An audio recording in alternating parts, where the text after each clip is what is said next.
சொன்னீங்க. புத்தப்புறம் தொடர்பாக போராட்டம் சொன்னீங்க. அது எல்லாமே இப்போ சமரசம் ஆயிடுச்சு அப்படின்னு சொல்லணும், இல்ல அமுங்கி போயிருக்குன்னு சொல்லணும். கண்டதேவி இப்போ தேரோட பிடித்திருக்கக்கூடிய பிரச்சனை முற்றாக முடிந்து விட்டது சொல்ல முடியாது. அது இன்னும் அனைத்து தரப்பு மக்களும் முழுமையாக தேரோட எடுக்கக்கூடிய ஒரு சூழல் வந்தால் மட்டுமே அதை முழுமையாக ஏற்றுக்கொள்ள முடியும். ஒட்டுப்புற மேற்றம் நாங்க ரைஸ் பண்ணல, சில அமைப்புகள் ரைஸ் பண்ணாங்க. அந்த பிரச்சனைகள் இப்போ அவங்க காம்ப்ரமைஸ் ஆயிட்டு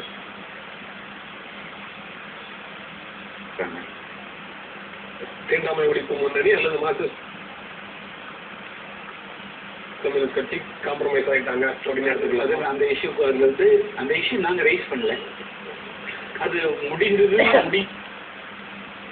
இல்லை என்று நாங்க சொல்ல முடியாது. நாங்க தொட்டிருந்தா அது முடிஞ்சது அது முடியும் சொல்லுவோம். மாஞ்சோலை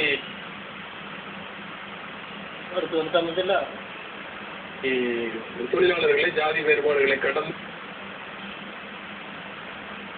நீங்க ஒற்றுமைப்படுத்தினீங்க, ஒரு பெரிய போராட்டத்தை நடத்தினீங்க. அவங்களுக்கு கூடுதலான கூலி வாங்கி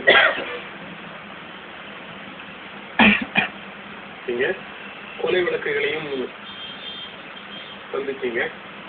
இப்போ அந்த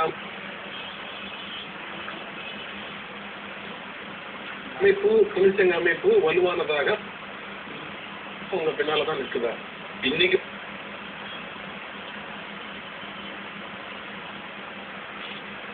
மட்டும் இல்ல, இன்னும் என்றும் தமிழகத்தில் இருக்கக்கூடிய மாஞ்சோலை மட்டும் தமிழகத்திலே, அதாவது திருநெல்வேலி மாவட்டம் மாஞ்சோலை, திண்டுக்கல் மாவட்டம் ஹைவேஸ், கோயம்புத்தூர் மாவட்டம் இருக்கக்கூடிய வால்பாறை, முடி, நீலகிரி மாவட்டத்தில் இருக்கக்கூடிய குன்னூர், கோத்தகிரி, கூடலூர்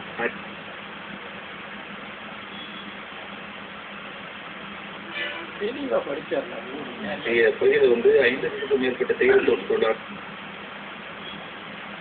பணியாற்றுகிறார்கள். அவங்களுடைய வாழ்க்கையில் ஏதாவது ஒரு மறுவாழ்ச்சி ஏற்படுகிறது, ஏற்பட வேண்டும் என்று சொன்னால் அது புதிய தமிழகம் தான் அதுக்கு உள்ள சக்தியாக இருந்தது, இருக்கும், என்றும் இருக்கும். இன்றும் தோட்ட தொழிலாளர்கள் மத்தியில் சரித்திரம் உருவாக்கக்கூடிய ஒரே இயக்கம் புதிய தமிழகம் தான். அது மட்டும் இல்ல, தமிழக அரசியல் வரலாற்றுல வன்முறையாளர்களின் வன்முறையை வன்முறையால் தடுத்து நிறுத்தி விரட்டி அடித்தது புதிய தமிழகம் அப்படின்னு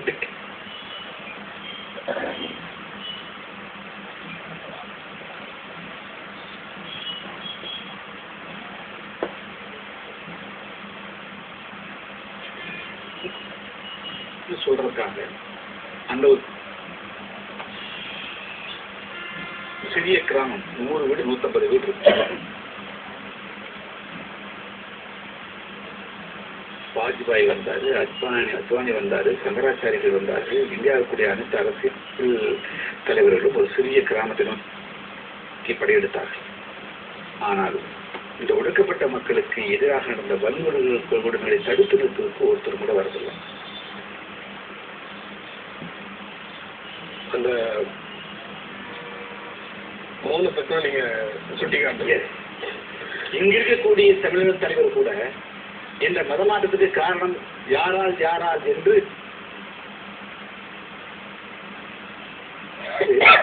ஏதோ சம்பந்தமில்லாத வாய்பிடிச்சதோ மாங்காய் பிடித்ததோ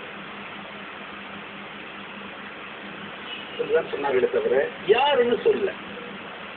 இதுதான் வித்தியாசம்.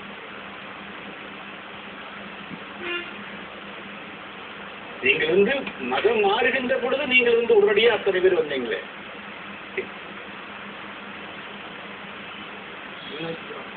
இந்த உயிரிழப்புகள் ஏற்படுகின்ற பொழுது, இவர்கள் அவமானப்படுத்தப்படுகின்ற பொழுது, இவங்கள் தன்னுடைய இல்லங்களில் 100 வருஷம் 200 வருஷம் இருந்த வீடுகளை விட்டுட்டு அதை விட்டு காலி செய்து ஓட வேண்டிய நிலையில் ஏற்படுகின்ற பொழுது ஒருத்தர் வர மாட்டேங்கிறீங்க.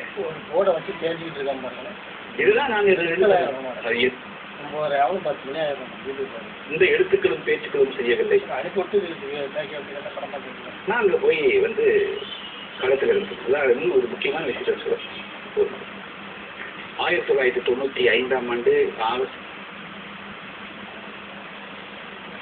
மாதம் 31ஆம் தேதி கொடியங்குளத்தில் காவல்துறையினுடைய தாக்குதலுக்கு அந்த கொடியங்குளம்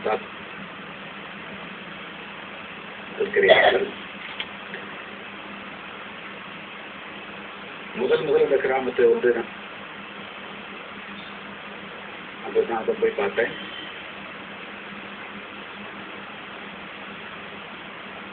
செப்டம்பர் மாதம் சென்னை உயர்நீதிமன்ற வழக்கு தொடர்ந்து அதில் நீதிமன்றத்தினுடைய தீர்ப்பு வந்தது. அந்த கிராமத்துக்கு குடிக்க தண்ணி விடுங்க. இந்த மாதிரி ஒரு தனியார் தொலைக்காட்சியில் வந்து அந்த நடந்த சம்பவங்களை எல்லாம்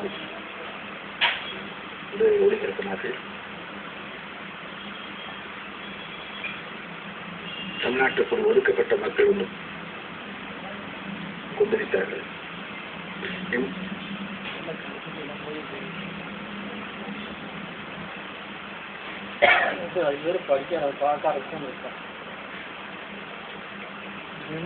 இந்த நேரத்தில் பெண்ணெழுச்சியா சில தலித்திளைஞர்கள் அங்கே வந்து கூட்டங்களை போட்டு 1000 பேர் 2000 பேர் இந்த சமுதாயத்தில் நான் வந்து ஏன் பிறந்தோம் நான் வந்து அதனால வந்து நம்ம வந்து சொல்லிக்கூடிய ஒரு கூடங்களுக்கு வந்திருக்கேன்.